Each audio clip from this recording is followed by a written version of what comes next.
Let's get to some voicemails. Here is a voicemail on our voicemail line, 219-2 David P. Call it any time of day. This is about Walmart and Costco, something we talked about yesterday. Take a listen. Hey, David, this is Bill. I'm from California. Just a little talk about minimum wage. Here we go. Walmart pays their help $8 an hour. Costco pays their help $13 an hour. Costco makes more per square foot on each store than Walmart makes. CEO of Costco makes around $300,000. If you add all the CEOs and the owners of Walmart, it's in the hundreds of millions of dollars. This is where the money goes to Walmart. Cheap labor, cheap crap.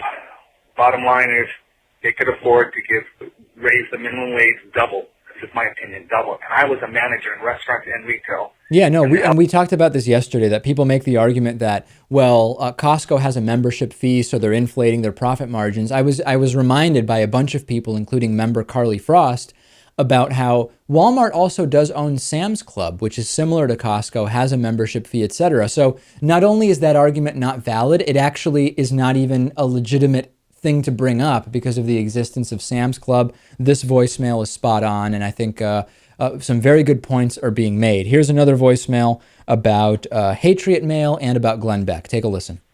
Hey, David. I and other people I know really like your Hatriot Mail segment. Good. Speaking of clowns, of course Glenn Beck loves clowns surrounded by bullcrap.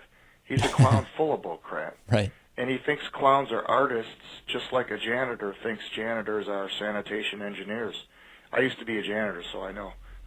Also, if Republicans are against government welfare going to freeloaders, why do they refuse to cut the $4 billion of our tax money going to the oil companies?